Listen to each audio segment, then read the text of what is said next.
These shifters, or whatever the hell you want to call them, have been nothing but a nuisance to this city.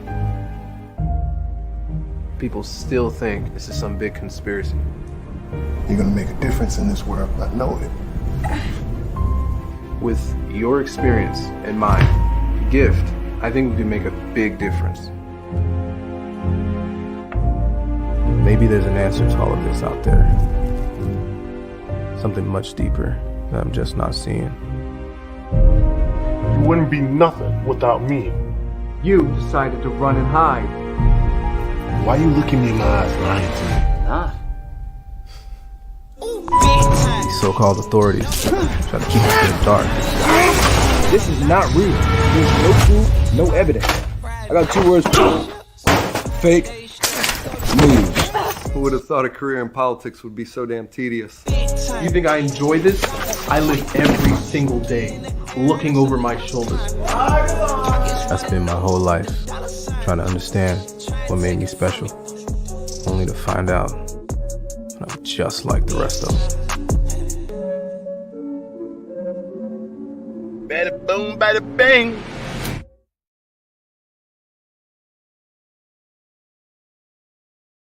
Don't you see? There are nine documented cases in the world of her condition. It was a cornerstone of my studies. What are the odds of that? You know, when I first met Brenda, it was love at first sight.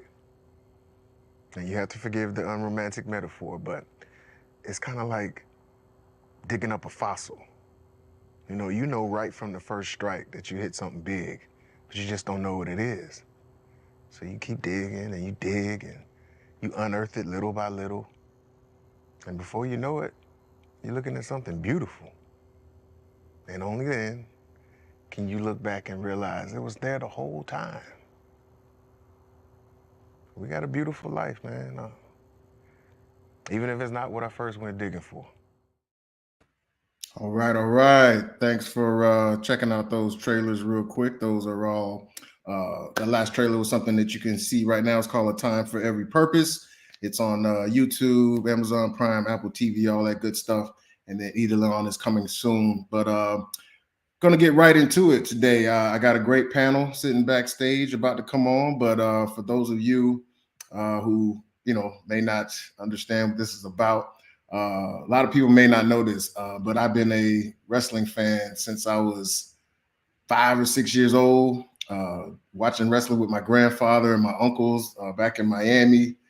We watched it all from, World Class to NWA Superstation 605, and of course, the WWF, now WWE.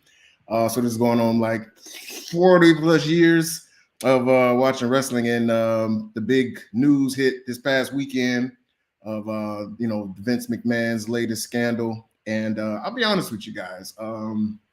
At first, my first reaction was like, here we go again. You know what I mean? There's been a lot of things in the news recently of people being sued for sexual misconduct, sexual assault, seeming like one after the other. For famous high profile men. And sometimes it feels like it's a money grab, or it feels like it's a frivolous lawsuit. And me being a fan, I'm like, oh, God damn it, Vince, what did you do now? And just thinking, who did you not pay off this time? Because if you're a long-time wrestling fan, you've heard these type of stories and allegations about Vince before. He's certainly no saint, right? So that was my initial reaction. But then Slim Jim threatened to pull out of the Royal Rumble, which was this past weekend. And then we found out that Brock Lesnar was removed from the Royal Rumble. So that kind of got me to like, maybe I should pump my brakes on it a little bit. And then I went down the rabbit hole, y'all. I went down the rabbit hole, and I read the lawsuit, the 67-page lawsuit.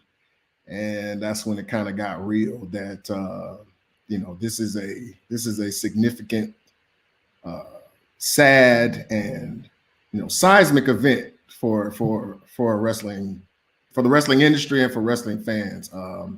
Because like I say, a lot of us go back from our childhoods, loving the product, loving the characters. Shout out to Stone Cold. I had to break out the Stone Cold shirt today. And, it just got me sad, man. I mean, it brought me back to like, Bill Cosby and, R. Kelly and now Vince McMahon is like these powerful men who have shaped so much of entertainment, shaped so much of society, basically fall into their demons. And, first it went from kind of like not wanting to believe everything to like seeing the text messages and seeing some of the details that are out there. And then I realized that this was a continuance from the case that he initially retired from, I think about last year, 2022 or something like that. So, and so now that the result of that is there is no longer any McMahon in power at WWE in any capacity, which is like, the end of an era. It's like, like the McDonald's people not running McDonald's anymore. So it's just its own company now. And it's just crazy. So I wanted to come on and get some wrestling fans that I've had the pleasure of knowing throughout the past couple years and just get their thoughts and just kind of commiserate and talk about the impact of this thing and what's going to go forward, the legacies that this will touch or impact, because from all things that I've read and seen in the news, this is the tip of the iceberg. So without any further ado, I got my man Hovid Chakizi in here. What's going on, people? What's going on, brother?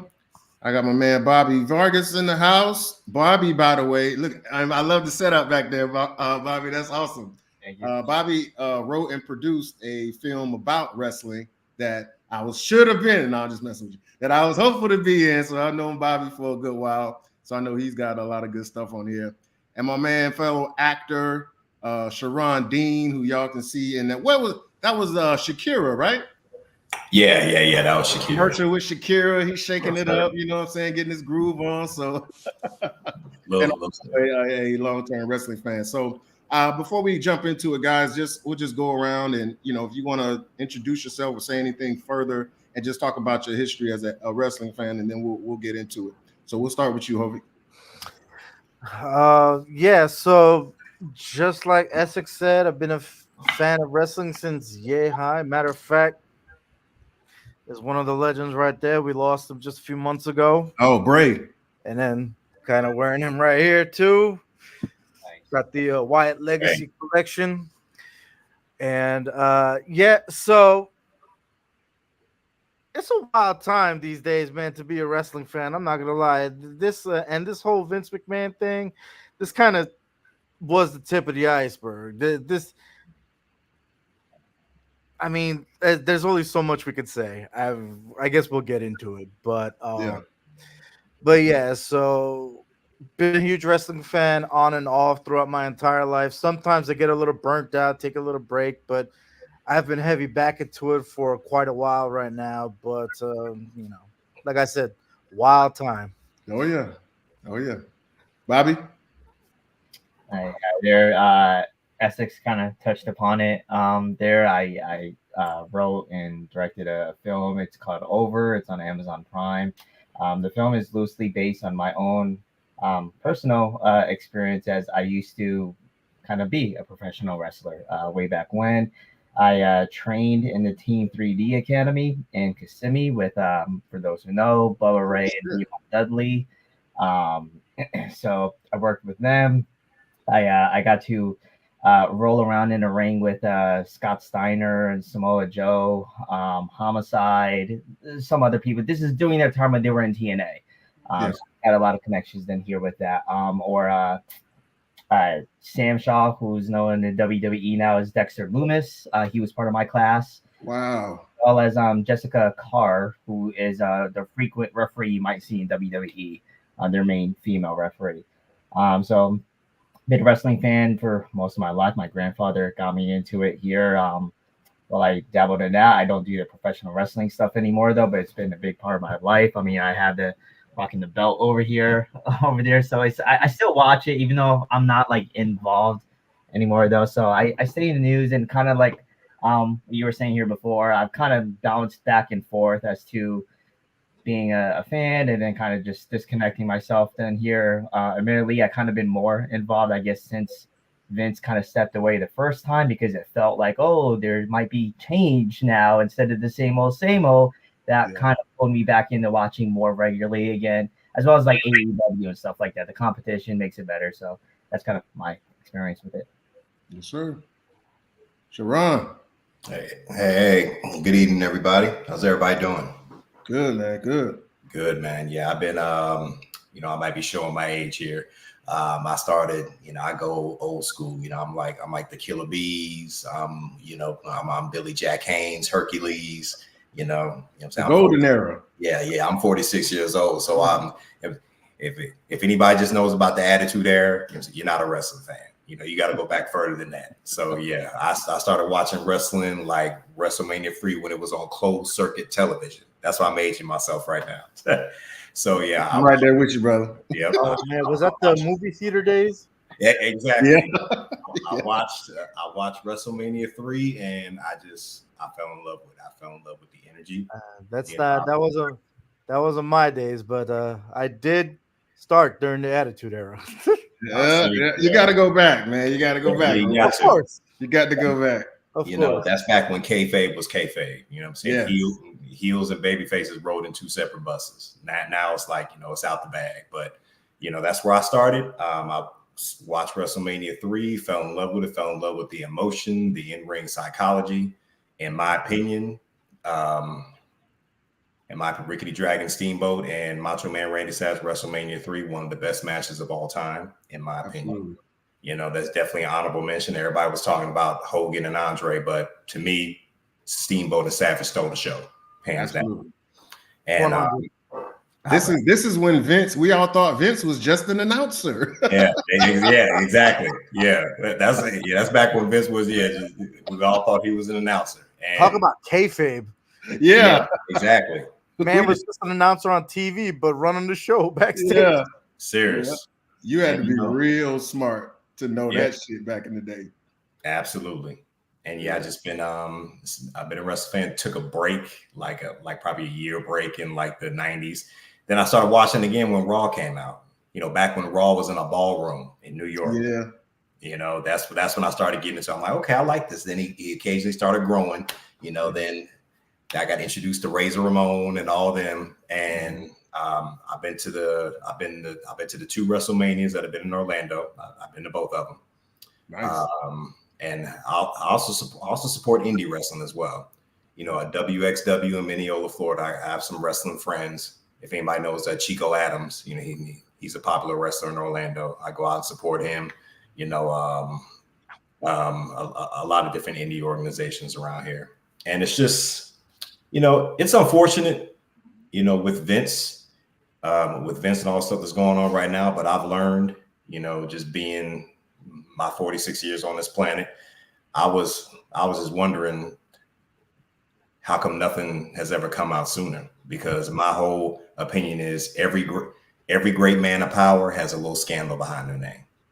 Bottom line, every great man of power, whether it be money, whether it be sex, murder, whatever. Every great man of power has a little scandal behind their name, especially if you're a billionaire. Because if you're a billionaire, you have options that very few people have. And just like you said, it reveals your demons a little bit more, Essex. And that's one of the things I wanted to talk about too. So I might as well, we don't have to go in any particular order. This is just us talking here. But it's like, if you read the stuff that's in the lawsuit, it's not even about like it's sex, but it ain't, because to your point, Sharon, he can pay anybody to do anything he wants. So why do you do it in the I hate to, I don't make it a funny pun or anything, but why would you literally shit where you eat? This is your company. This is the company that we all love. It employs thousands upon thousands of people. This is where your legacy is. You can go anywhere. You can do that shit on a plane. You can do that shit in any country. And just pay a small fee, and it's fine to get your rocks off. This was about something else. This is about a power thing. This is about it's even in his text messages. He wants to own you. He wants to control you. It was just so unnecessary. But like you say, it's like he's controlled so many lives over the years. It's like he gets off on that. It ain't even the sex. Go ahead. I'll tell you exactly why, Essex. Basically, just like you said, like he's a control freak. And when you're a billionaire, I'm saying a lot of people, when you're a billionaire, I'm saying, and men make that mistake every day. They shit where they sleep. Let's just take it out of the wrestling organization. Let's just take it to a regular 9-to-5 man that cheats. He brings a side chick to his house. Okay, you don't do that. Okay, you don't shit where you sleep. You never bring another chick to your house, because you know why? Your wife can always tell when another bitch done been in her house. Yeah, for real. And when you think about Vince, when you're a billionaire, you have that God complex. You know what I'm saying? Because you have a lot of money. You can pretty much do whatever you want. Yeah. And I think that goes to a lot of men's heads. He even had a storyline. Y'all remember that storyline where he was God? Yeah, see, I did. That's one storyline I try to forget about. I'm like, forget that. Forget that storyline. I actually rewatched a promo that popped up on my Facebook or Instagram, and it was between him and Stephanie backstage, and she was like, do you know all the things and all the favors that I had to do for you and for your friends or something like that? And then after this whole thing got unveiled the other day, I was like, the favors. It tastes like milk. I was like, whoa, hold on. Yeah. Granted that I'm pretty sure he didn't have his own daughter do something, but at the same time, I'm like, was that an extension of things he was doing out in personal life? Because I guess we all know that at one point in time, Vince likes to use reality and use it as storyline. Yeah. So I don't know, but yeah, like you said, Essex, I haven't had that conversation the other day with my buddy. I was like, he literally shat where he ate. I just because I downloaded the that 67-page lawsuit. I started reading it the other day. Then at one point I was like, I'm tired. This is long. I'll just get the Cliff Notes later on the internet. Yeah, it took me like 4 days to get through it. Yeah, no, I still have it. It's downloaded on my phone, but I'm reading through it, and first of all, I'm beyond shocked that Vince even texts like that. I said, wait a minute, is this really even him? I was really trying to figure it out. I was like, all right, well, whatever. But I didn't even know he could talk like that, first of all. Because, it's Vince McMahon. You never see him talk like that unless the idiot's walking around backstage with a do-rag at one point. But that's besides the point. But was I surprised? No. But some of the stuff I was shocked with. Like I wouldn't either. The whole thing with the whole shitting on the girl's head or whatever the hell. I was like, I understand people are into that, but I don't know. And Bobby, I'm gonna come to you with a question real quick, but I don't know why. Okay, so just for anybody that doesn't know the story is she met him through a mutual friend, and it was at a time like she had lost her parents. She was in financial, she was in a bad place financially, and she needed a job. And so the lady introduced her to Vince to try to get her a job. And obviously Vince, he did that, and then he made it a sexual thing. And I just can't understand for the life of me why he just didn't give her money. Because once you bring her into the WWE, now you have the whole abuse of power thing, and you have whatever workplace laws that they're also roping into this lawsuit that makes it something altogether different. And I see a comment. Because it says, and there's a lot of times they're telling what he did and what they did not to entice a guy. Well, in this case, she was coming to look for a job, and he turned it into that, and she continued to stay in the job even though he was abusing her.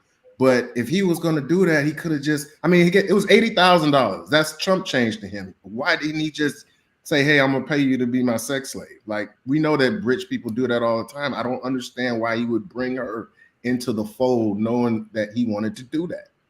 So, Bobby, I know you mentioned the people that you train with or that we work with. Have you talked to any wrestlers that have any connection to this or have that seen anything or how are they reacting to this, I guess? I mean, I never really doing my experience in there though.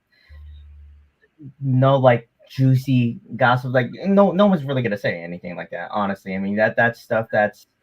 I mean, I was just starting out in the business, especially too. So it's not like I'm not fully one of the boys yet. Though I'm paying them to train me and then to do some stuff. But no, I mean like you get like assumptions. Basically, just from what I got is Vince is a very odd dude. I mean, but you could kind of get that from just watching of the years. Like he has a very particular humor.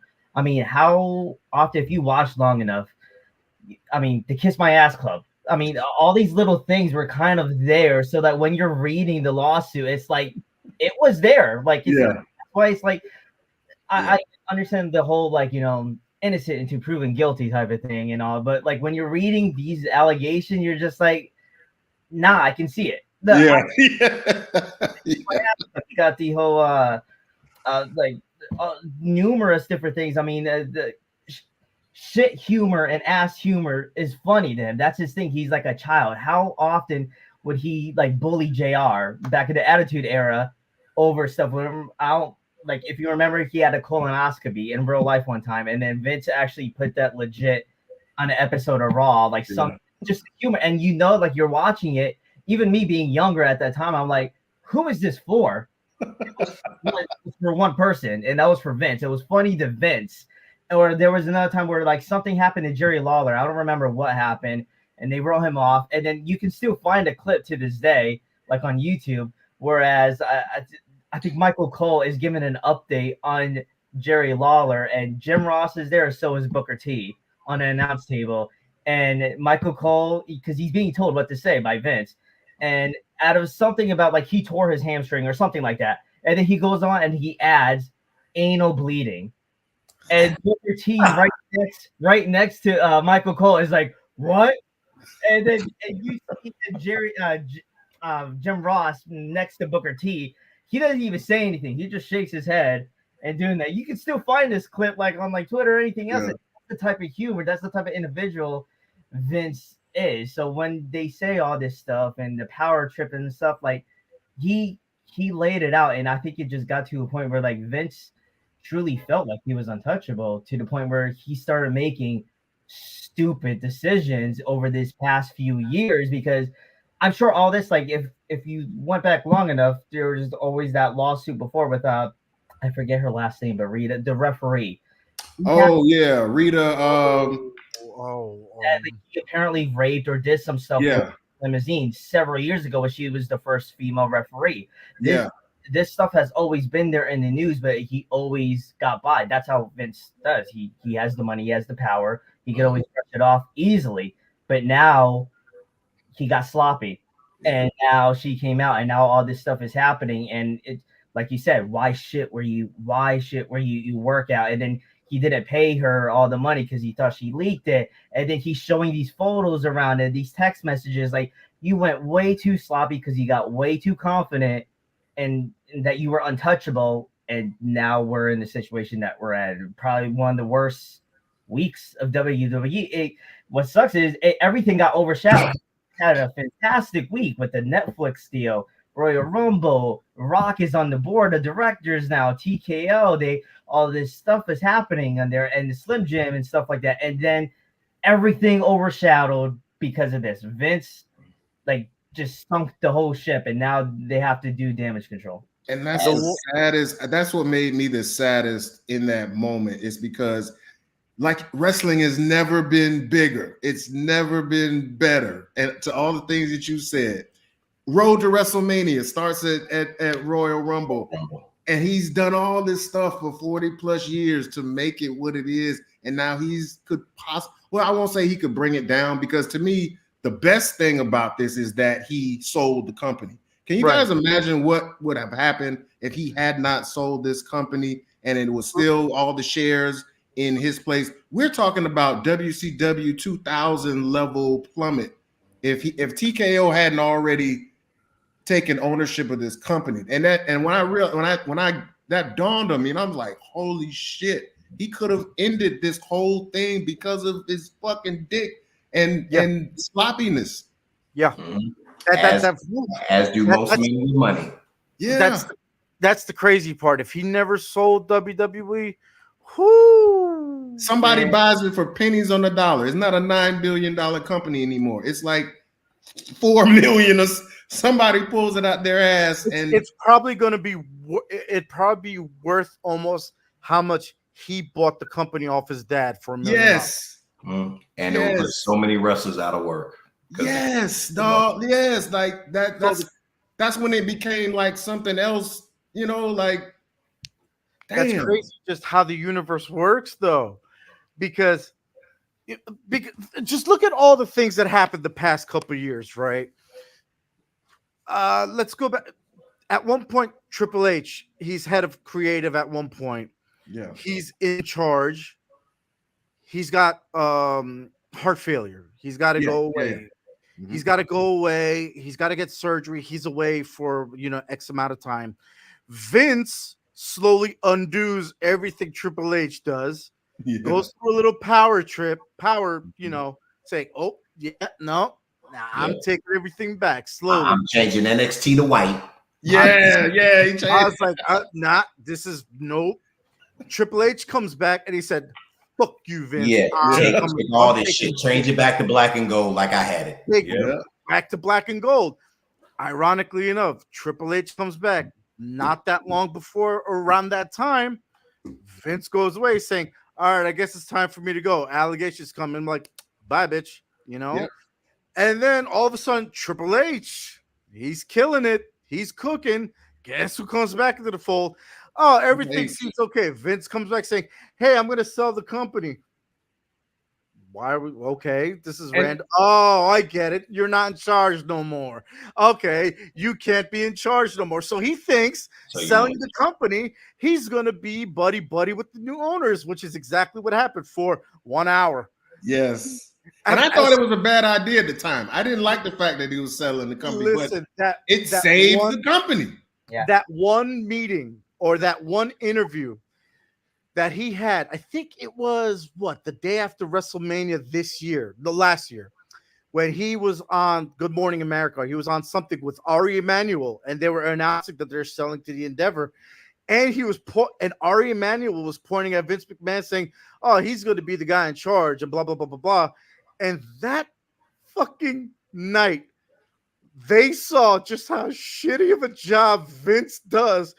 And then later on that week, they saw how amazing Triple H does. They're like, Vince, get the fuck out. Paul, come here. Yeah. Run this damn company, dude.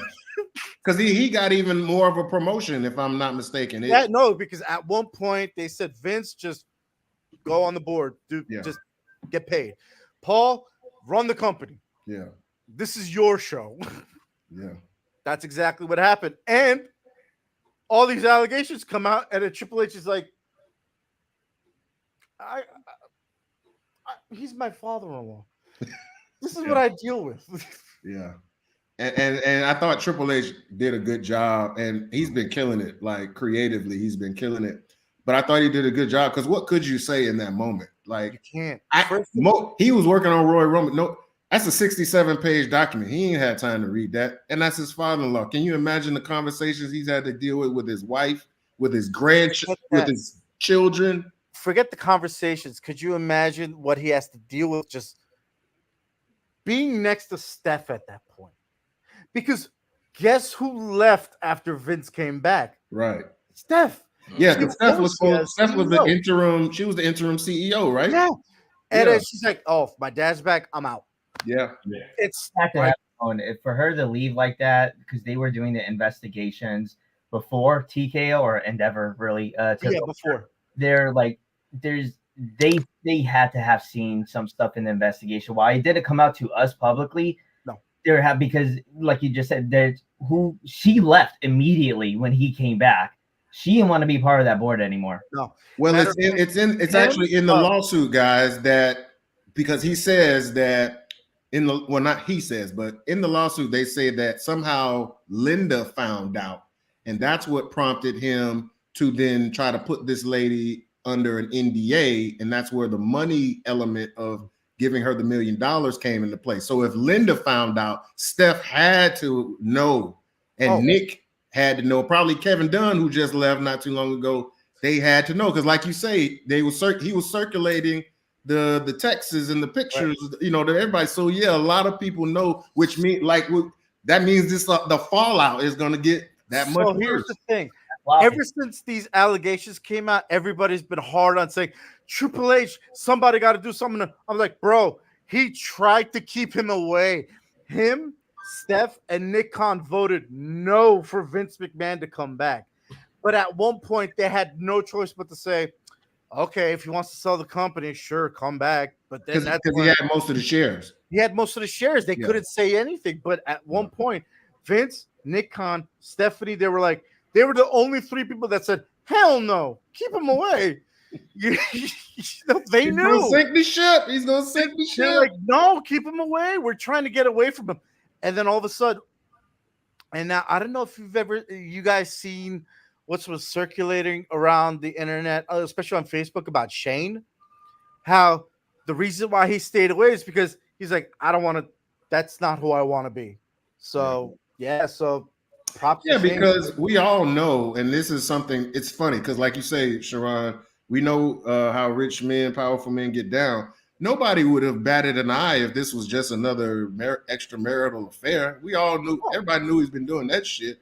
But now it's then to the point to where it's like you say, it's not even sex, man. It's just and this goes on with men with money. This goes on Capitol Hill. It's always men who have extreme wealth or powerful positions. So they have very, very dark fantasies. Epstein, look at Harvey Weinstein. Trump. Yeah, Harvey Weinstein, who's the guy that killed himself in the cell?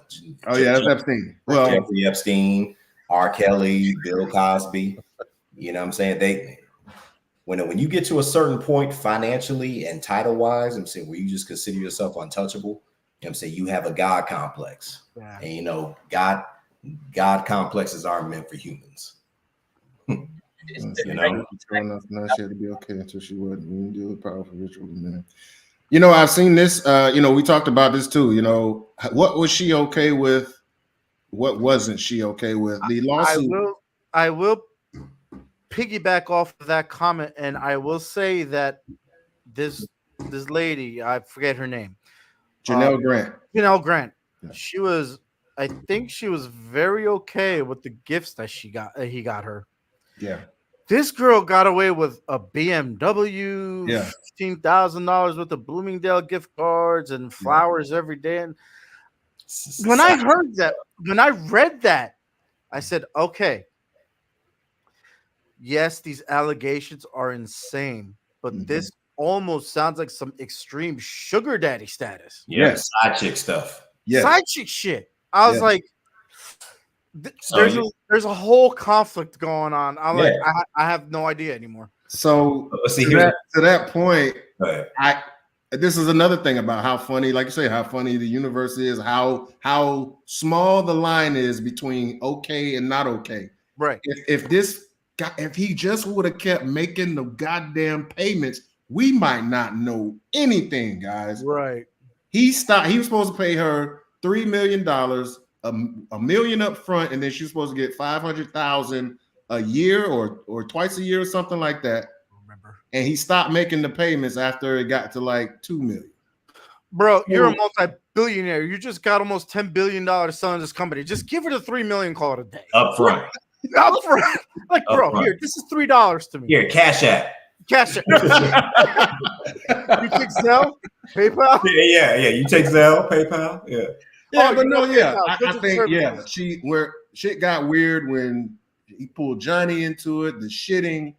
He just took it too goddamn far. If this was just a mistress thing or just a kinky thing, he could have just paid it and we would have not known anything. Right. He took it too far. And now people got their eyes on I'm on Bruce Pritchard too, because that's been his right-hand man for years.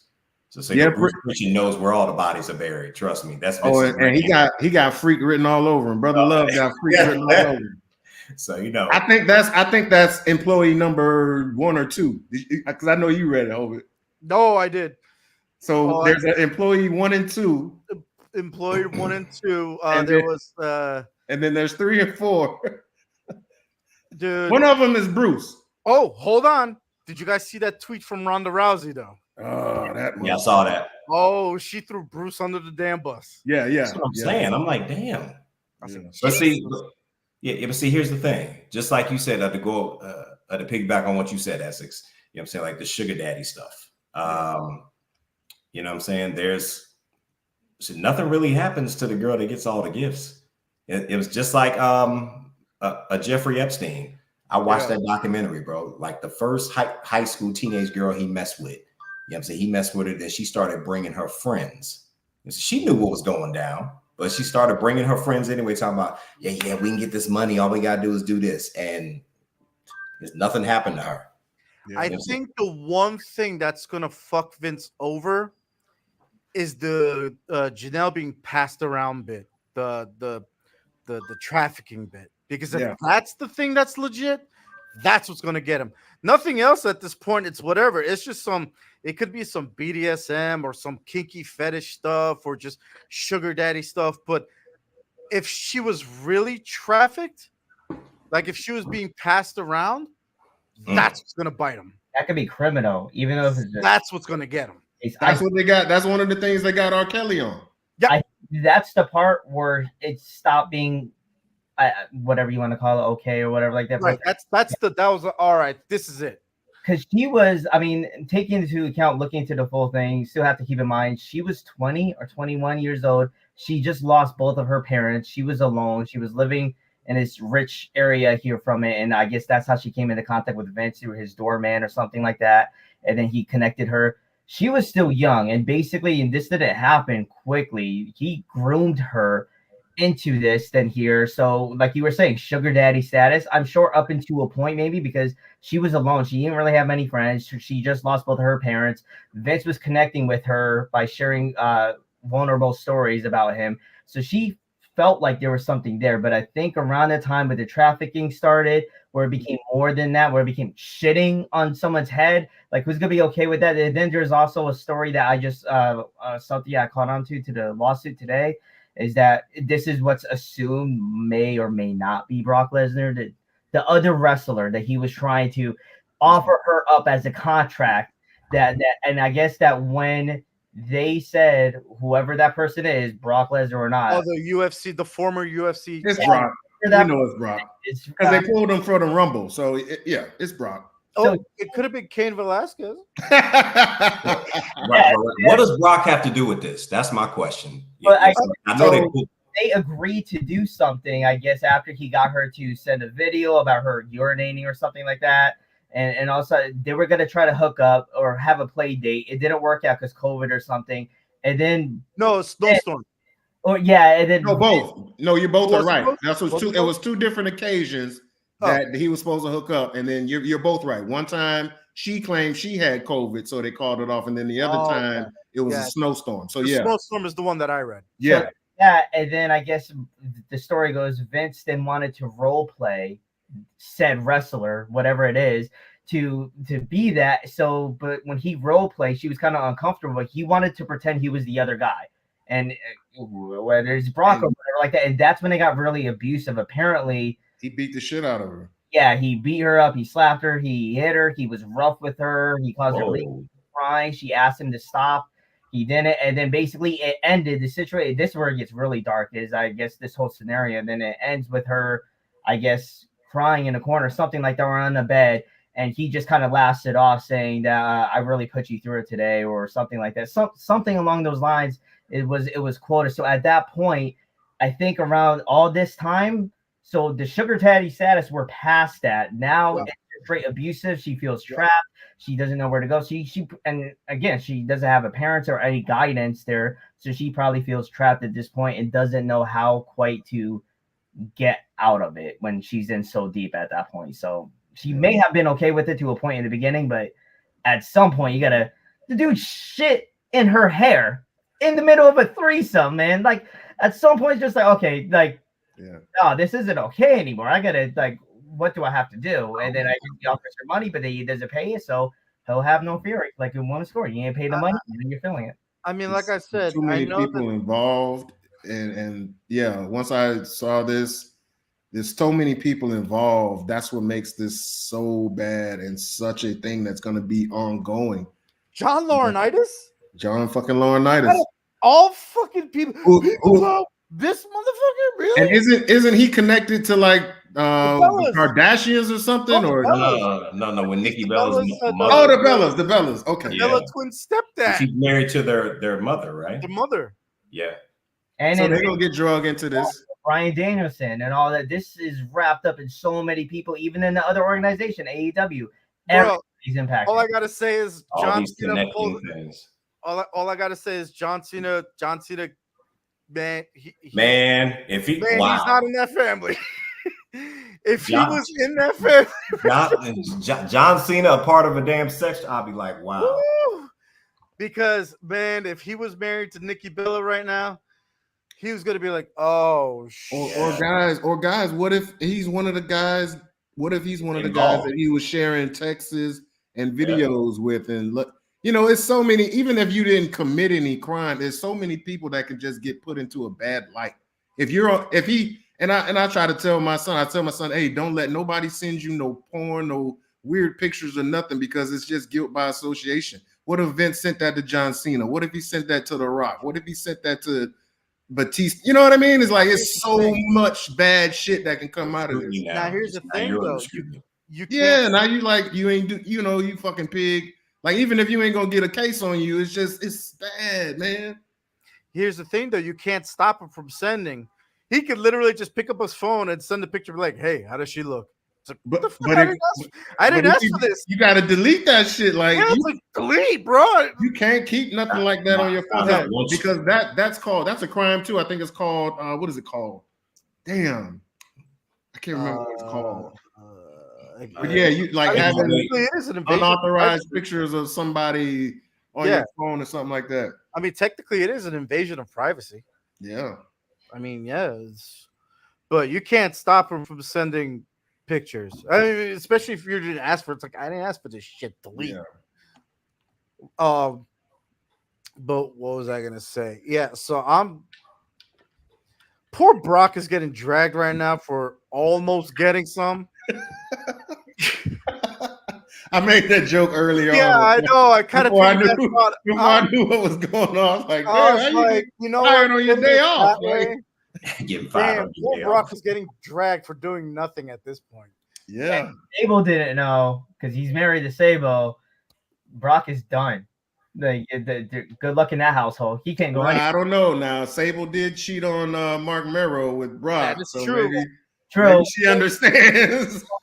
Didn't she cheat on him with Brock? Kids. Yeah, that's what I'm saying. And Brock would be like, "Excuse me, what did you do?" You're right. Yeah. Yeah. Okay, you get this one. There's probably some yelling going on in Saskatchewan, but he'll probably be okay. Yeah. I mean, I can understand that. I can understand her getting pissed off, but at the same time, he didn't touch her. Yeah. They never met up, so that is a plus for Brock. Yeah. It's still shitty that he got roped into this somehow, whatever the hell, because none of us were there. We don't know. Yeah. But that is a saving grace to Brock because it never followed through. Yeah. So that does kind of help him. But his name is right now, trashed right now. So let me ask you guys this. Just again, we're fans, right? I love seeing Brock Lesnar. Like, if you're WWE, do you just keep him on the shelf and let it blow over? Do you release him? Because he's still such a big draw. And like you say, he technically didn't do anything. It's just a real bad look. Yeah. If you're WWE, and they were talking about having him wrestle Gunter, if you're WWE, what do? I want that. You lay low. Down low. Yeah, you lay low for a while, just like they do everybody else. Now so cancel this WrestleMania, you're saying, and let it lay low, let it blow over for about a few months, because us as people, you know what I'm saying, we have a very short attention span until the next drama comes up. You know what I'm saying? But your boy, Like your boy got let go because he just kept on fucking up. What's Matt? Matt Riddle. Yeah, Matt Riddle. He just kept on messing up. Yeah, no. Fame, That Matt Riddle's a perfect example of fame and money ain't for everybody because he just kept on doing dumb stuff. So yeah. No. What'd you say, Bobby? Bobby, what'd you say? I was just saying, yeah, Matt Riddle. It was. Yeah. Oh, okay. No, I mean, what was you were saying something about Brock? What would you do with Brock?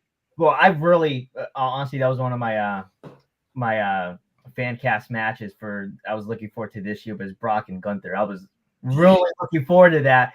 And then Thursday happened. I was like, hey, no. So like at this point then here, yeah, like lay low, like you said, if anything, I want to have him on for honestly at this scale that's out already at least a year. But that's not even saying if more stuff comes out. Right now, it's assumed that it's Brock. Now, if they end up going to the trial or something like that and it comes out, honestly, I don't even know if you can. I don't because like Endeavor or TKO doesn't seem like they don't want any of that there. And you're dealing with sponsors. I don't know if you can bring Brock back at all. Yeah, he didn't do anything, but it's really not a good look. In the moment you bring it back on, let's say if it's WrestleMania 41 or something like that, you're gonna have people reacting. You're gonna have maybe sponsors, and I don't signs bring it back. Well, I know they take signs nowadays, but sometimes they get them fucking signs in. Can you imagine the sign? If this was the Attitude Era, oh my God, the signs. Oh, jeez. Things were a lot more acceptable. The dildos that Vince McMahon was naming after them, and have like one of those like horse ones to be like Brock or something like that. It's ridiculous. He named his dildos after the wrestlers, and somebody made a meme, and they had like the drawings, like the small ones. Yeah, Sean and Brett was like the small ones, and then you had like the Undertaker, and then Andre the Giant was like the big. I will say one thing about the Endeavor right now and Ari Emanuel, and I just found this out yesterday or the day before, I forget. I had no idea that Ari Emanuel's daughter has been working at WWE for a while. Yeah. So as soon as these allegations came on, and it was last Friday, I was talking to my buddy. Last Friday or Saturday, I forget. I said, listen, we're dealing with the most powerful agent, Hollywood agent in the entire planet. He will skull fuck Vince to hell and back if anything were to happen to his investments. And then a day or so later, I found out that his daughter worked there. I was like, oh, it's done. I was like, oh, it's done. That's it. Yeah. Oh, it's over. No way in hell. Ain't no way in hell. You know how Vince has the ain't no chance in hell? That's exactly Ari Emanuel's theme song right now. Yeah. That's crazy, man. It's just to think, like, we might never hear that song again.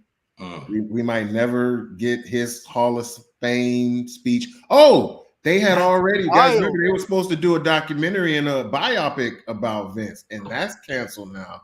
No, Netflix is still doing it. They're still doing it? They're still doing it. Now they're like, now it's going to be even more unfiltered. Yeah. Now it's going to be even more better. Because that's how human beings are. We love drama.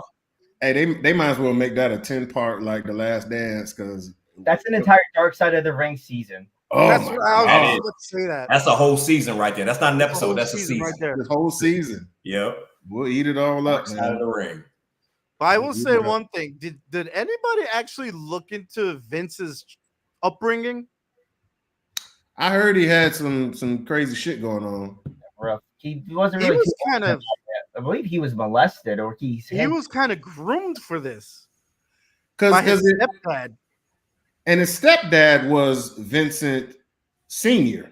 No, like, that's his Vincent Sr. was his biological dad. Yeah, that's his real dad. He didn't know. Okay. He never knew his biological dad until he got older and found him. Yeah.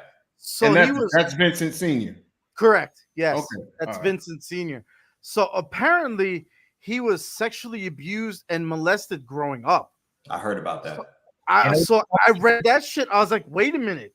Just like R. Kelly. Yeah. So I said, wait a fucking minute. He was literally groomed to this shit. So it's like he never had a chance. There's a Playboy interview that he did several years ago, and that's still referring to. He talks a little bit about like he lost his virginity as I don't remember, but at a stupid young age, and it was to a close family friend. So yeah, like sex has been a big thing of his life since a childhood, basically. So it kind of falls in. Everything kind of lines up the place as to why he has this thing with sex, him and sex, and his kinks, I guess, and stuff like that. And they say like those people, they're very creative. Like they create a world of their own to escape. Yeah.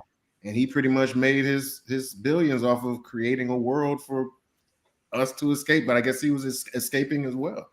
Yeah, I've not saying it's a good thing, but no, just to understand like how you get to that. Yeah, it's like, oh, okay, this is fucked up. Yeah. Like, what can you say? I don't know, man. I mean, when I found out about these accusations the other day, I was like, dude, I was raised. He was technically my third grandfather. Yeah. He literally raised me in a sense, Yeah. I'm 35 years old. I've been watching wrestling since I was like 9, 10. For a good portion of my life, I've been watching WWE and wrestling. It's like, damn, it's almost like something happened to a family member. And I was like, I can't even defend you at this point. This is why I wanted to talk to a bunch of wrestling fans, because I knew we would all kind of understand. Like it felt bad. Like it's damn, like I was like, shit. It's like, damn, I care about the guy, but I'm like, I can't defend you, bro. None of our heroes get to grow old and just fucking have their legacy fucking intact, man. Like, god damn, it's like you gotta explain away your fandom and shit for stuff that you like when you was a kid, because fucking people are people, man. Shit like this. Hobby. It's like it's like back in the old days. You know what I'm saying? When your father passed away, can you go to the funeral? And he got another family. You got a whole other family. It's like that. What the fuck? What? Yeah, man. It's fucked up, man. The secrets of the dead. Yeah. Exactly. But this motherfucker's still alive. Still alive, man. Yeah, but he's, you know what I'm saying? Talking about he gonna fight it. He said he gonna fight it, and don't fight, Vince. Just cut the check, man. Yeah, he's 78 years old. Just from the beginning. Like how you're this. How are you this old and that horny still? You're almost 80. Well, like, see, hey, and they said he was going rounds too, like an hour and a half. Like, hey, bro, hey, you got pills for that. 5 minutes. You got pills for that. Hour and a half.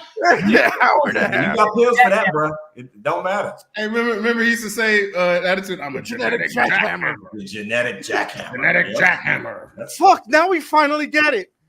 Yeah, now we get it. So the genetic jackhammer exists, but you know what? I mean, my question. We're laughing to keep from crying, ladies. Yeah, we're laughing to keep. My question was, why did it was there the whole time? Yep. So and I was 10 years old. I never knew. Why did it take so long? Yeah. Why did it take so long? I mean, he's 78 years old, like you said. I mean, it's like it's money, bro. He be paying. I think, and we're in a different time, Sharon. The Me Too movement, all the sexual assault laws that have been changed, the trafficking laws. There's something called the Speak Out Act that I read about. I had no idea what this was. There's something called the Speak Out Act that they're using to invalidate the NDA, because they're saying that if you've been trafficked or sexually abused or sexually harassed, if you are put under NDA, it can be invalidated because it's under duress. So it's like there's a whole new way. There's a whole new world out here now that this probably couldn't have happened 10, 15 years ago, because she would have had to be honoring that NDA, and social media wasn't as popping as it is now. So like I say, we had all heard about this stuff before, but there wasn't as many smoking guns. It's like Vince handed out the fucking smoking guns by himself by doing all this extra dumb shit.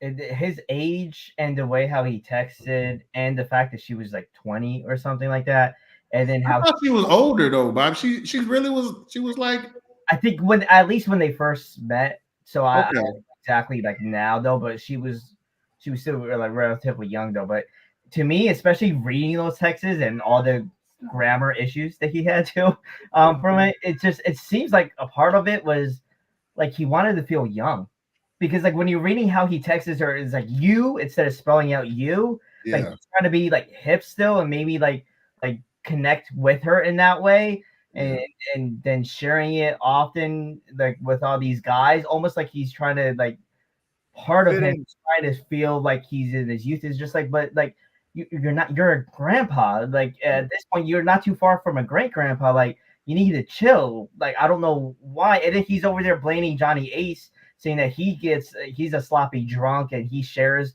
stuff, so be careful. But it's just like, but you're also admitting in the text is that you're sharing it with the crew, like the tech crew. So like you're sloppy as well though in here. I don't, something's like not clicking in his brain anymore like it used to back in the day when before kayfabe, when we thought he was just an announcer. He was making all those mistakes, but something now is no longer the same. And now, like I said, he got too big for his britches, and he's trying to be younger than he is, and dyeing the hair, the mustache, and everything.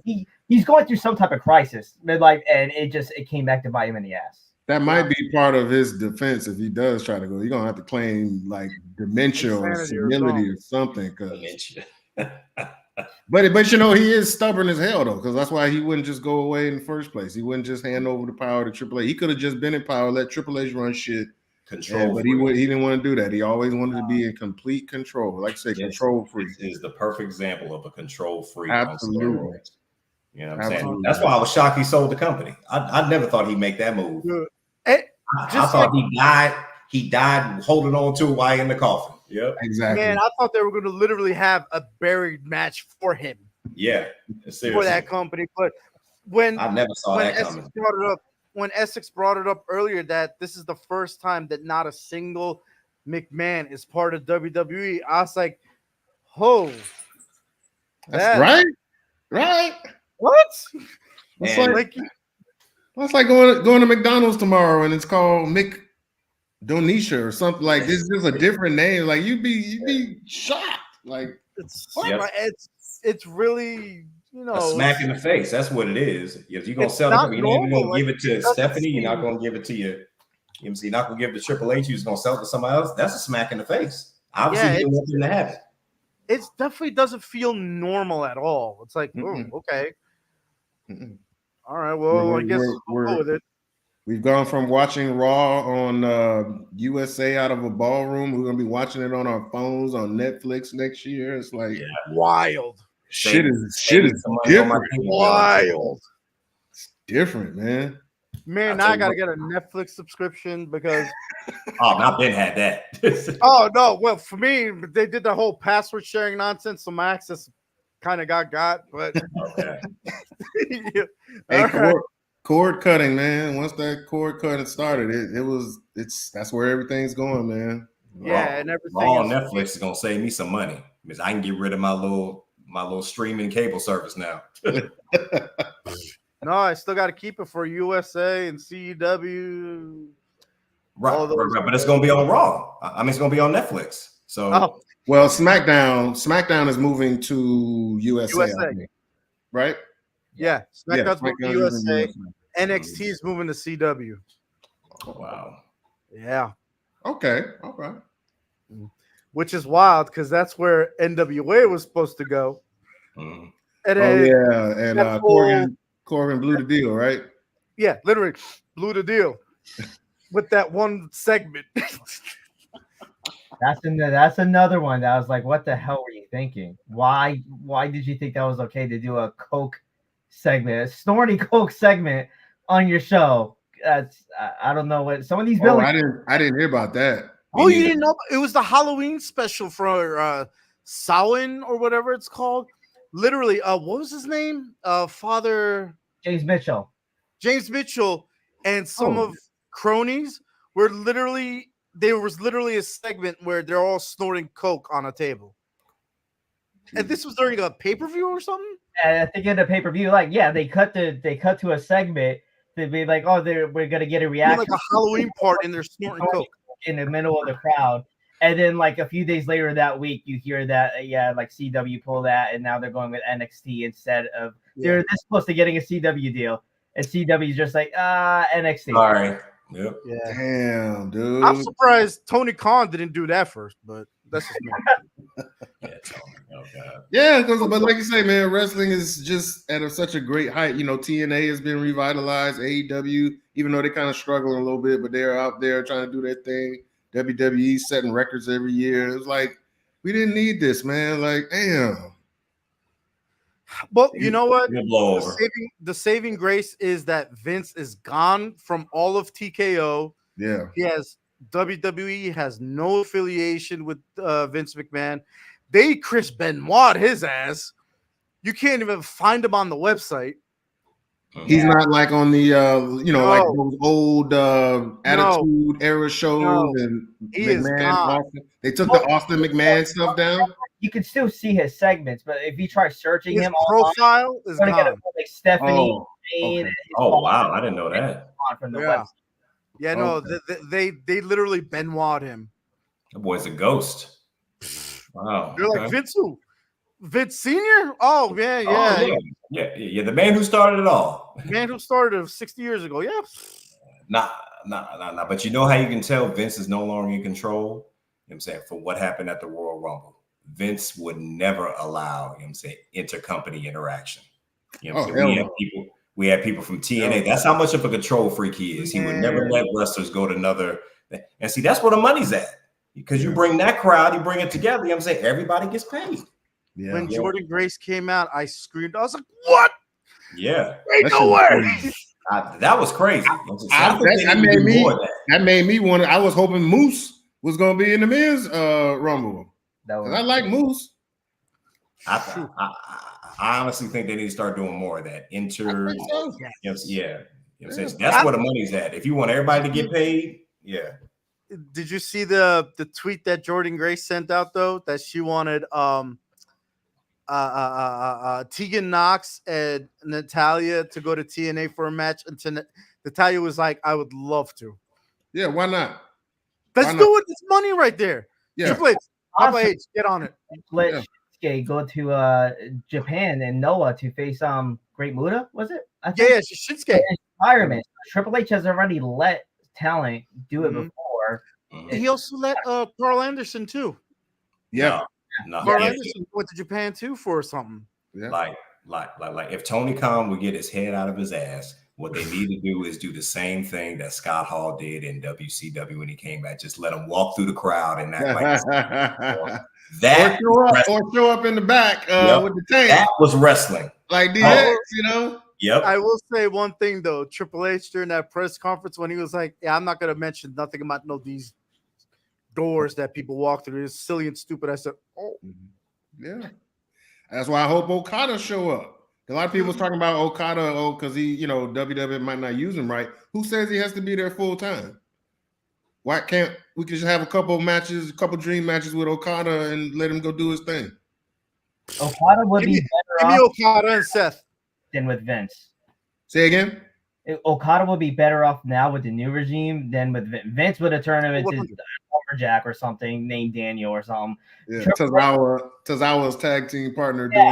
Like Triple H would probably, he's going to use him better. I hope he kind of goes to WWE too, because he would stand out more in WWE than AEW. AEW, I understand he has a relationship with them already, and he's probably, honestly, for real, he's probably going to have better matches at AEW, but is he going to stand out as much as he would in WWE? He would be more of a star in WWE, even if his matches are 5-star matches. Yeah. The funny thing is, I've read somewhere that both Triple H and Shawn Michaels are huge fans of Okada, so they are both really trying. And apparently, rumor through the grapevine is he might show up to NXT, but we don't know up until tomorrow, because tonight his contract ends tonight.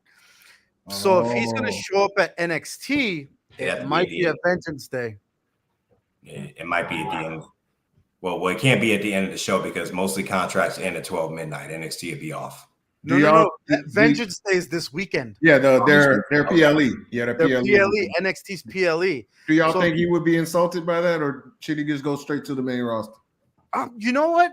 He'll probably spend like a month in NXT, then go to the main roster. Here's the thing, though. I don't think they'd put him in NXT for development. I think they would put him in NXT because Sean wants to work with him. Well, but that's what I'm saying. No, I get that, but I'm saying if you're Okada, would you feel offended by going to NXT versus straight to the main roster?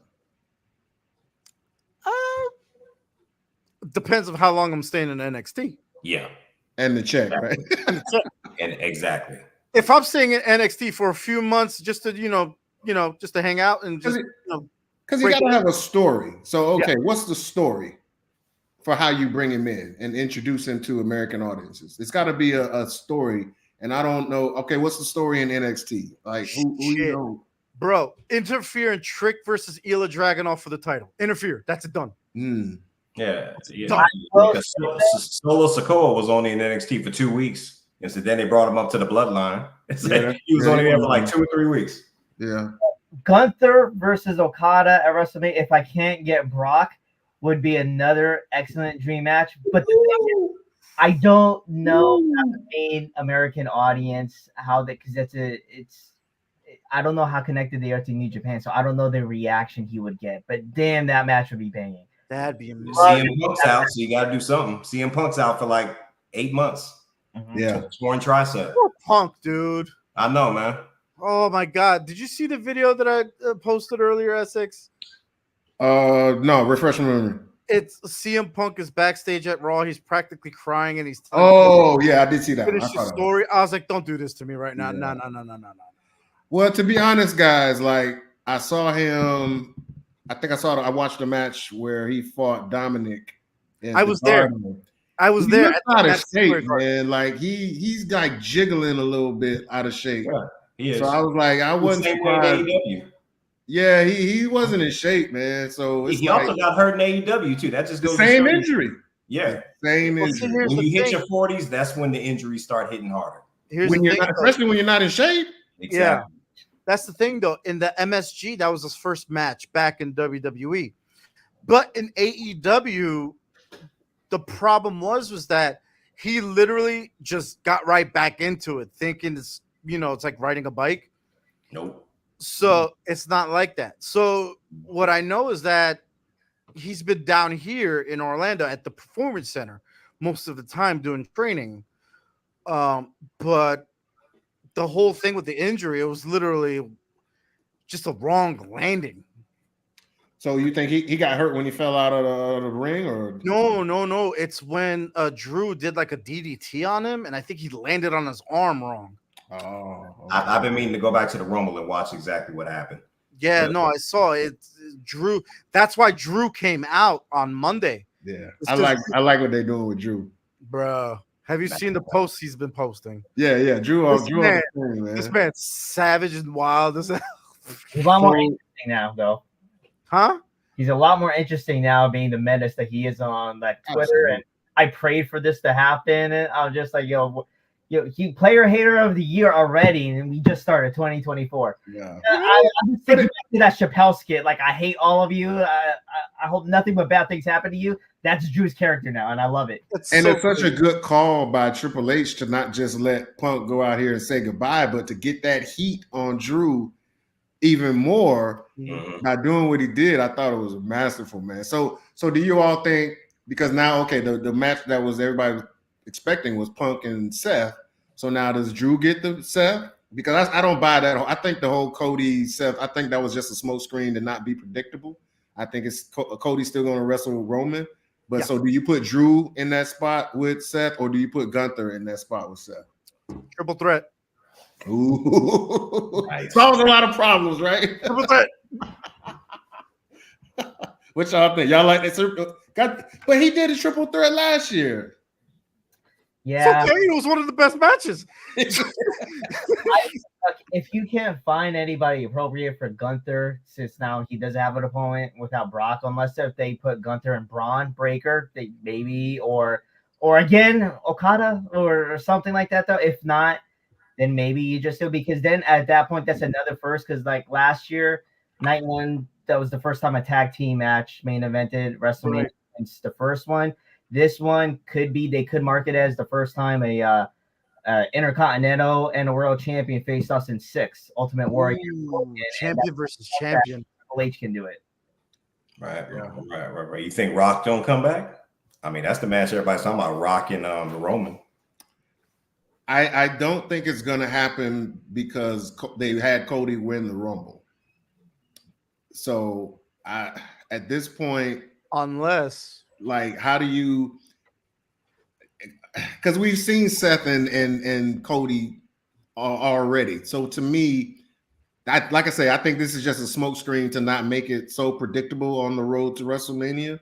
But I just don't see why if you didn't win the Rumble, okay, that means The Rock's probably going to be there. But since he did, I don't.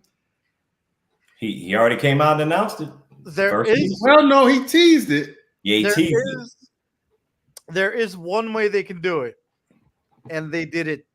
Not Cody out. No.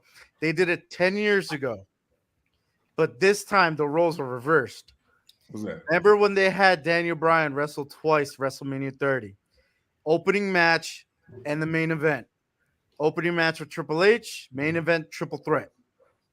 Yeah. Have Roman do night 1 with The Rock for the head of the table, the tribal tree, tribal combat. Yeah. Night 2 main event against Cody and loses both matches. I was sure that Punk was going to win the Rumble and Cody would have to try to do something else in there, but then we were going to get Rock and Roman at WrestleMania and they were going to stick Cody in another program. Obviously, that didn't happen. Punk's injured now.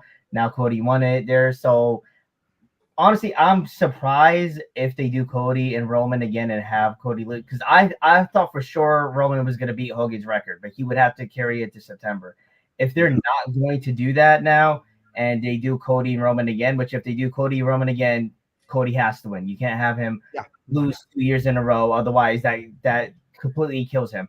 So if he does that, what you can do is that Rock come in as a special referee enforcer, set it up that way, and then you lay the seeds for next year's WrestleMania for Rock versus Roman, and you build that up the same way that they build up Rock. Once in a lifetime. Rock and Cena.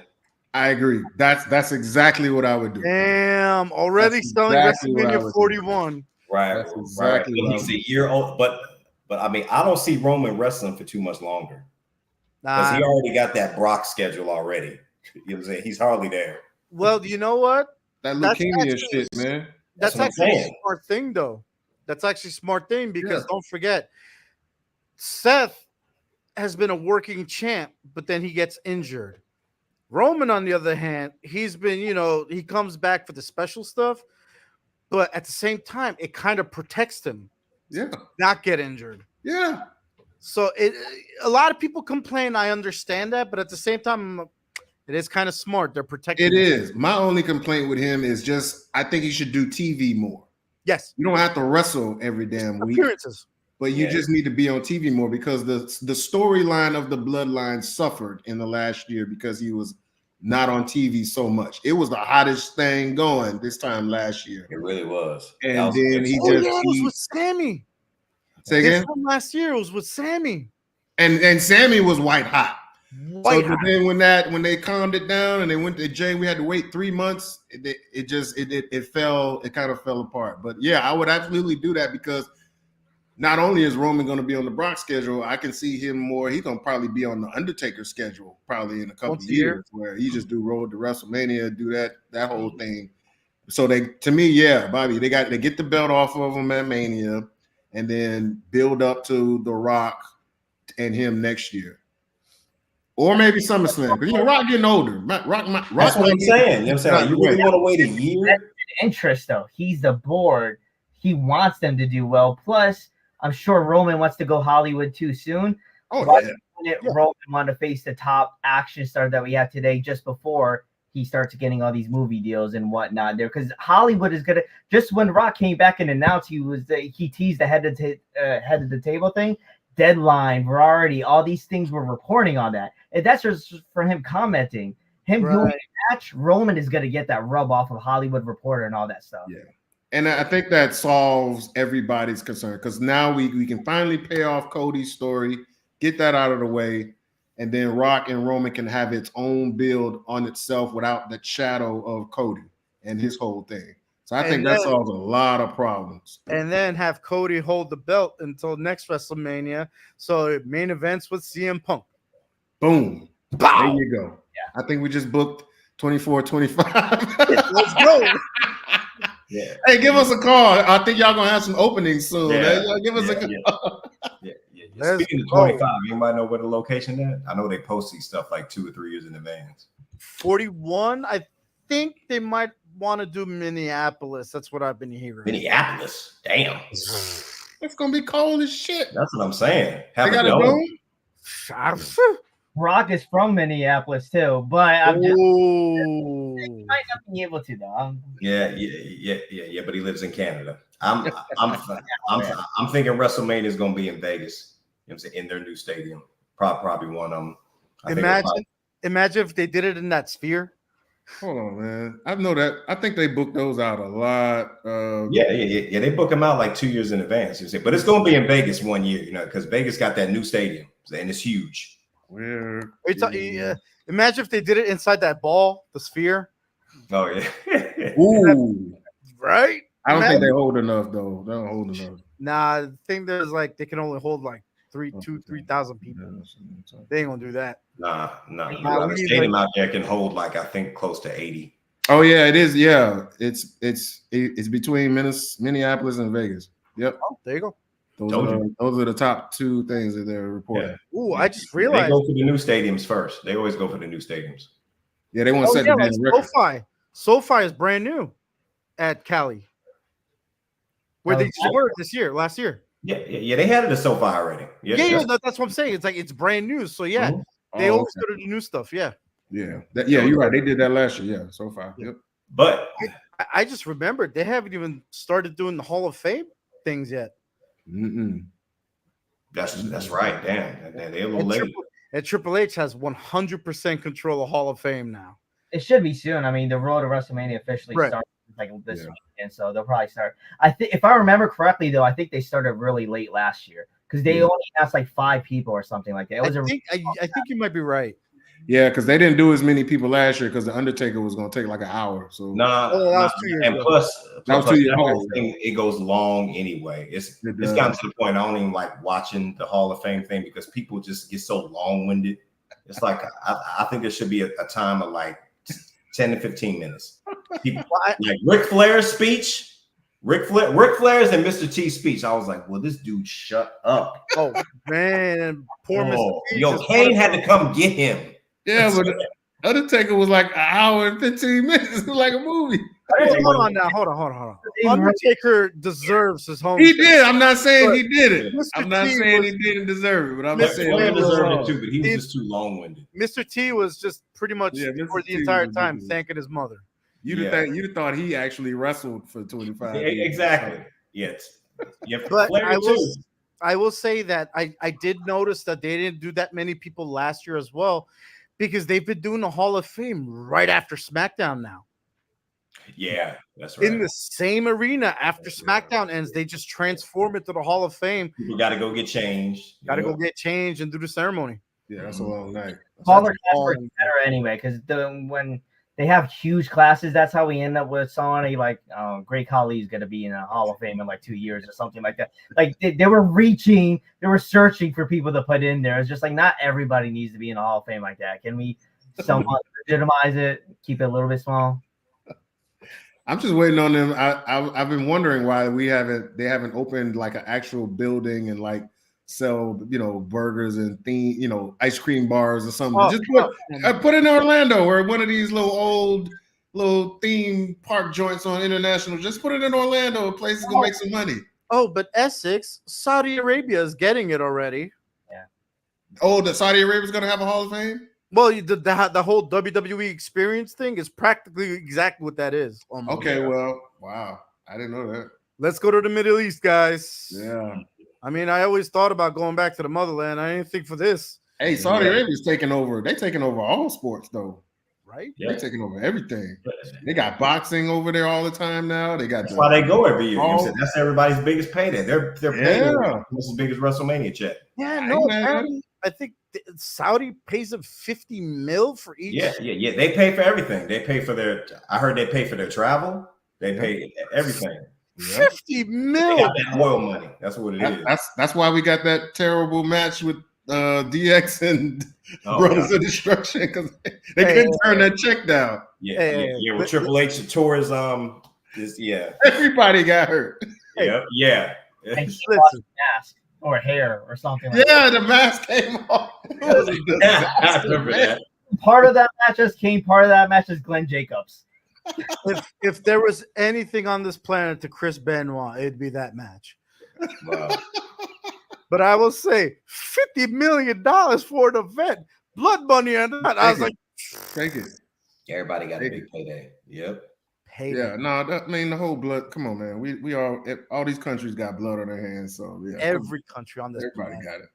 Shit, you want to talk about? And if anything, it's Earth blood. All that oil money they're taking out the goddamn Earth. That's the Earth's blood money. The funny thing is that it always makes me laugh when people mention blood money in Saudi Arabia, and I'm like, don't you live in America, bro? Right. Okay. Stop it. Cut the shit. bro, we got just as much mess as they do. Probably even more. Yeah. Probably more. Yeah. But it's like one of those things where it's like, but it's none of my business. Yeah. Yep. So as we wind this thing on down, guys, first of all, thank y'all for doing this, man. No problem, man. I needed to get with some wrestling fans, and we make some content out of it. It's all good. But we'll finish on some positive notes, man. So we kind of talked about the main events for WrestleMania, but give me that match that you would like to see that that was probably steal the show for you, and maybe wrap up some stuff that you've been wanting to see.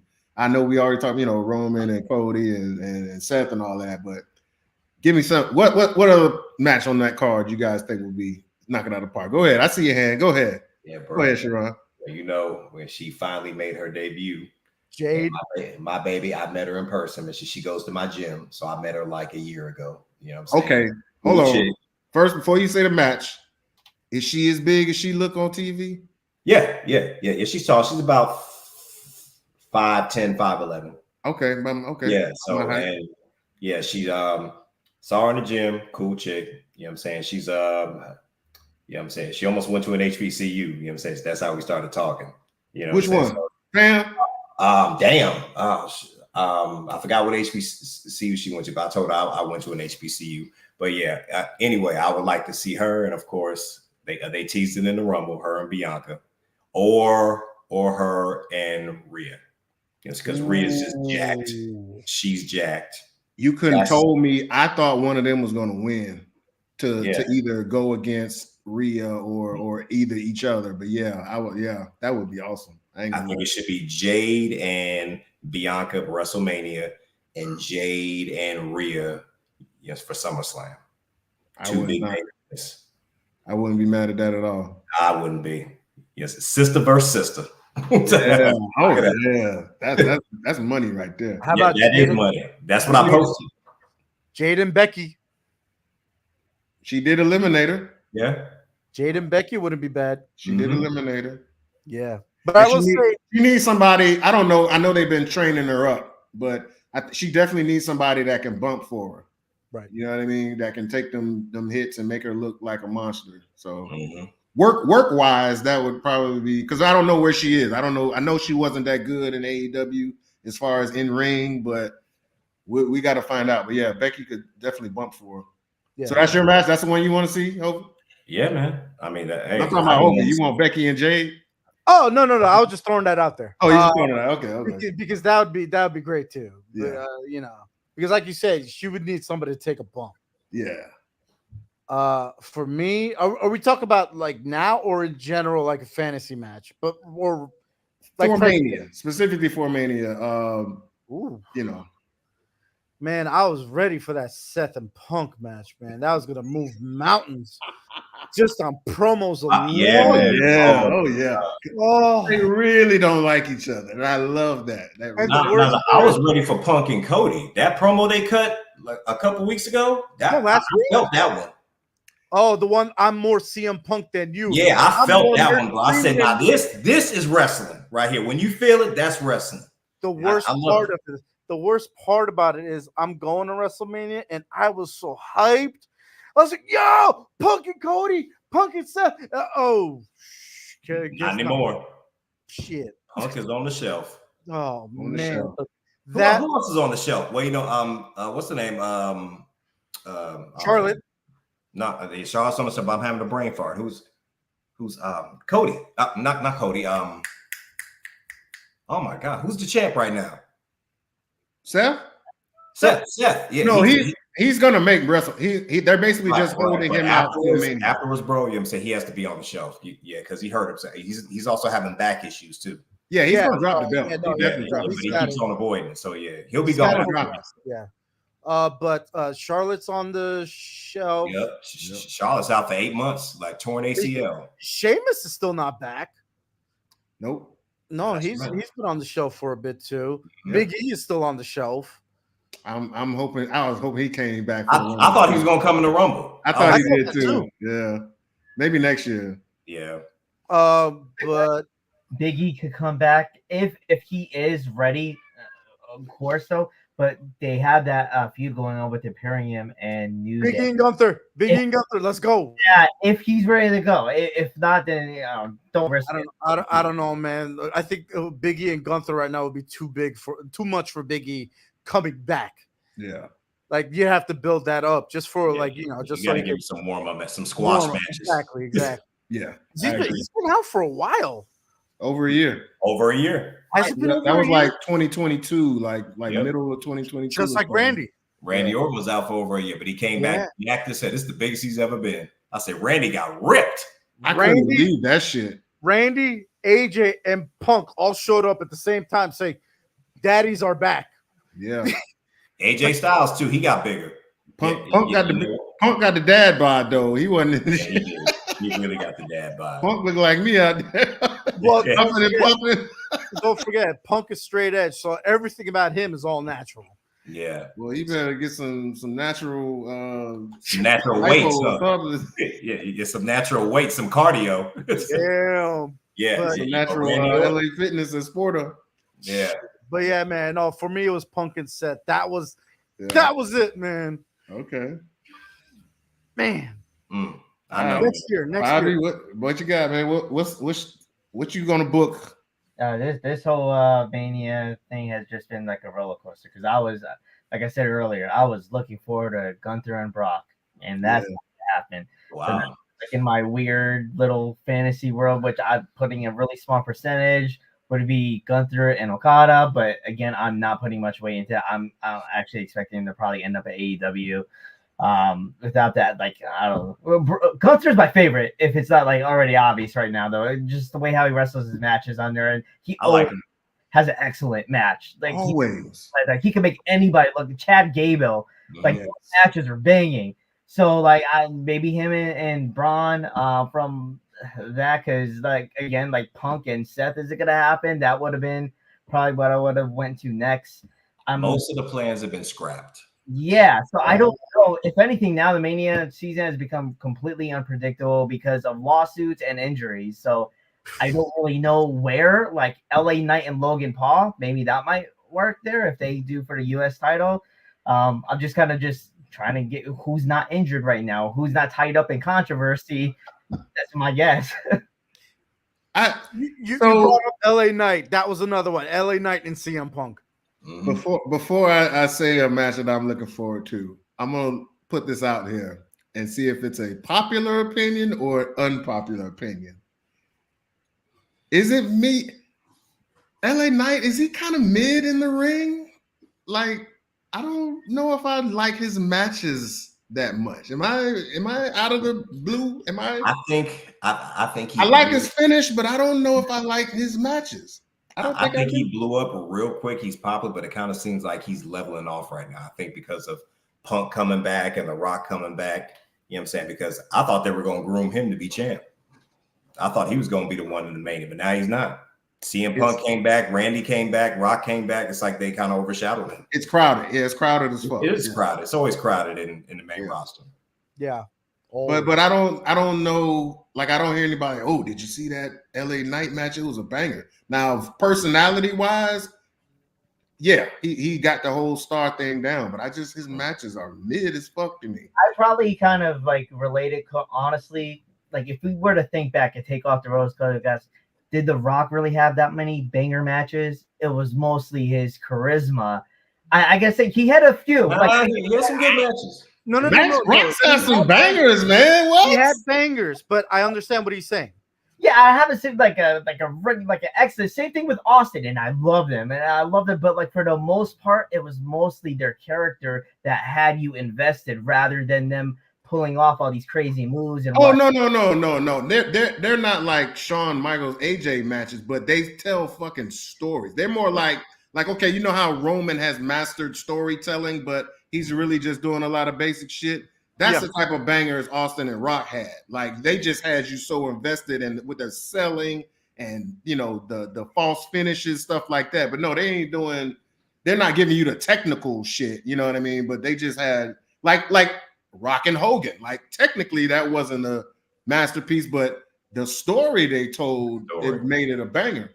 So to piggyback off of that, the thing is with Knight, I think they need to put him on Raw. I think they need to put him on Raw because there's a lot of other superstars on there that he could roll with. Yeah, Gunther is one of them. Seth Rollins is one of them. Cody's on there. All these other guys. Like that's the thing. So to piggyback off of what you said, it's just they need to give him. He needs to be with somebody that could give that banger. Like The Rock, like what Bobby was saying. The Rock didn't always have bangers, but it was always with either The Undertaker, Triple H, or Stone Cold. When it was one of those three guys, it was always going to be something good.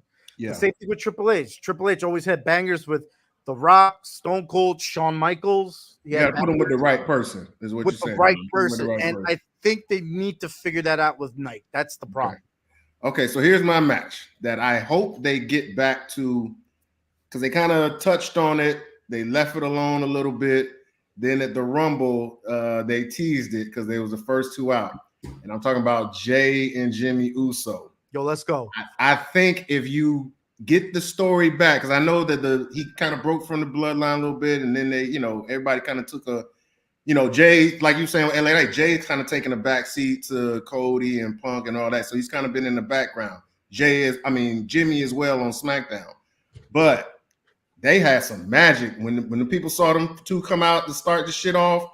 The facial expression that Jay had, and to me, Jimmy's heel work is severely underrated because he makes you laugh, but he's so fucking goofy and cunning with it. If they tell the build up right, that can be a scene stealing undercard match for Royal Rumble that I hope they give it justice. I mean, not Royal, for Mania that I hope they do it justice. They did say that is their dream match, is to face each other at Mania. Exactly. So they're gonna pull out all the stops. Their chemistry is going to be on point.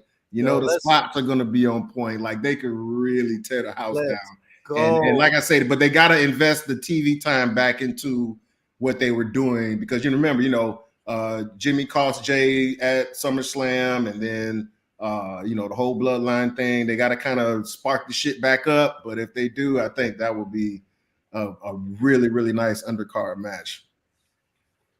100%. The bloodline thing again. If Seth is able here to go, depending on if he's left without trying to figure out who the face at Mania, we're kind of forgetting Sammy. Sammy's kind of in the title picture with Drew right now, and they already had a banger just not too long ago on Raw, on a regular Raw main event. Seth and Sammy went at it though, and that was just Monday, just this past Monday they had a banger. Drew and Sammy, yeah. Drew and Sammy had a banger. And even like Sammy and Seth, like before Sammy, they went for it, and that was a really good match on there. So I mean, that's he was the hottest that it was. I mean, Sammy couldn't pull it out at WrestleMania if they wanted to go that direction. If they're trying to figure out something to do for Seth. That's true. Yeah. Sammy and Seth would be interesting. Yeah. Oh yeah. It's better than it's ever been, guys. There's so much talent. There's so many stories that they could be doing. Like, it's crazy. This Mania is gonna be crazy. We ain't even talked about Elimination Chamber. I don't know what they're gonna do with Elimination Chamber. So shit! I forgot about Elimination Chamber. And fucking Australia, you know.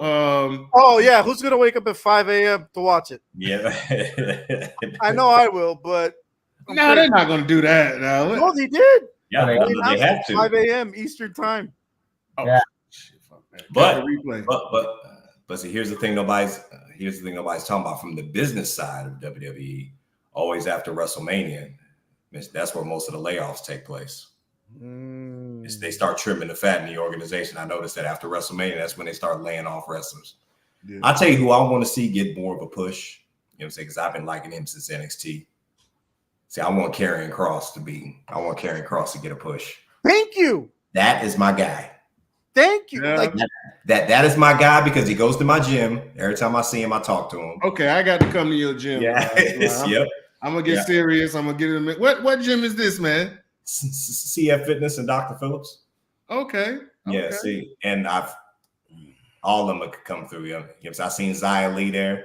You know what I'm saying? You know what I'm saying? But I talked to Karen. When I lived in Tampa, I used to see Batista all the time. Batista, Titus O'Neil. I used to see them boys all the time.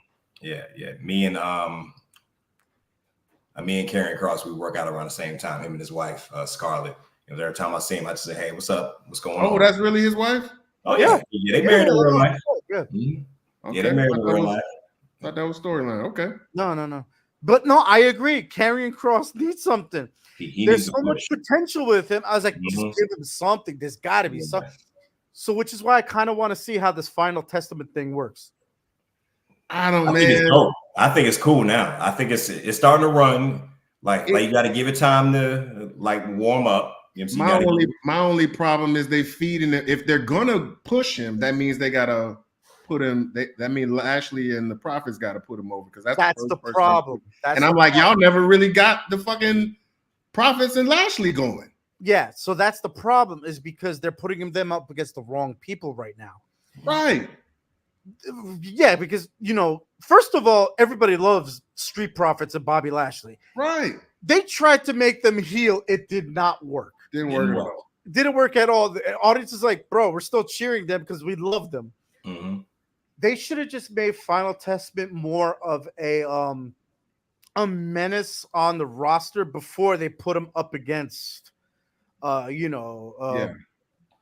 not gonna lie though, Bobby Lashley, the whole group, the name is kind of stupid. The Pride, y'all could just call it the Hurt Business or something. Yeah. That's all, dude. It was right there for him. It was right there for him. All they had to do was bring in MVP. And Business 2.0. Whatever. That's all they had to do. Speaking of which, what happened to B-Fab? She was teasing to join them, the Pride, and then she just vanished off of TV for like the last couple of months. Oh, apparently I read somewhere that they nixed plans for that. Yeah. So they literally teased it that one like 10 seconds for nothing. I mean, as much as we like, and we all love what Triple H is doing. You can't knock him out of the park all the time, but yeah, they got to work on the undercard storylines a lot better, in my opinion.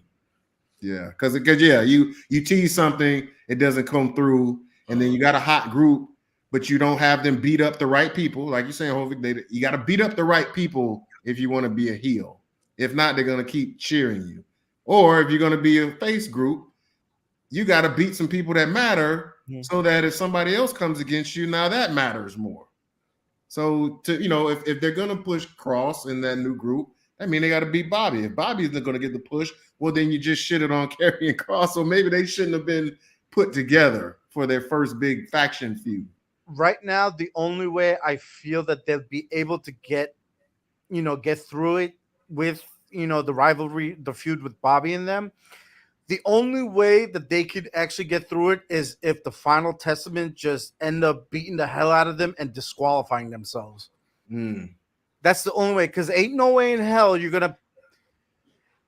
ain't no way in hell you're gonna put Bobby, be Bobby at this point right now. No, they're just too big right now. They're too big.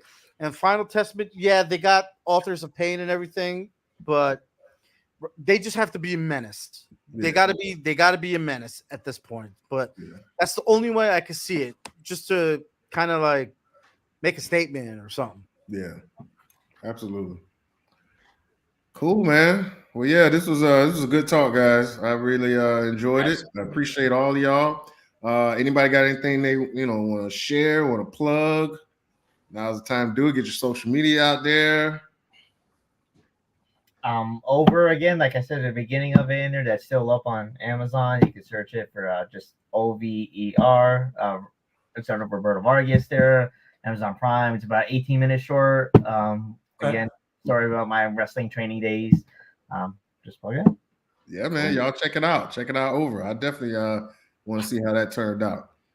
All right, sounds good. I got my Instagram right there, dystopia.pictures.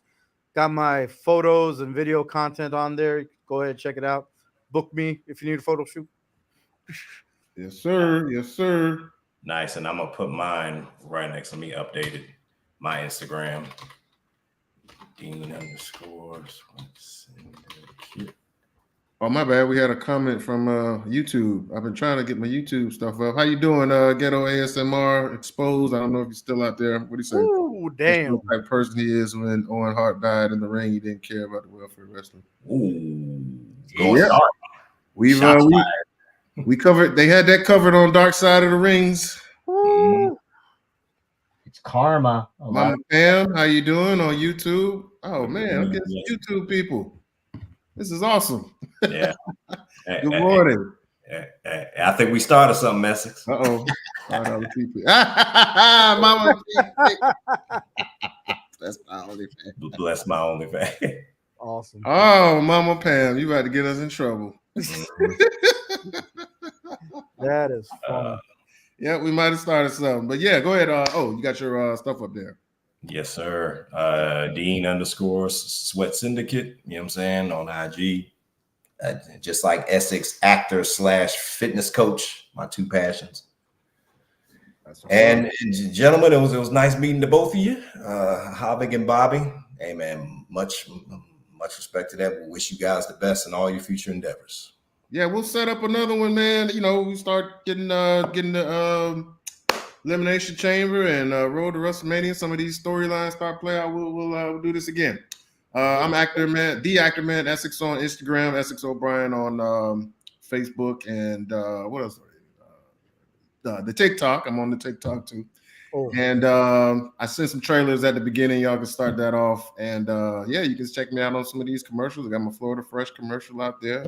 I'm gonna be on the upcoming episode of Will Trent, which should be coming out in March. I'll be posting that to my social medias. And had a good time, guys. Much appreciated. Thanks for your time. All right. Later, guys. Have a good one, guys. Night.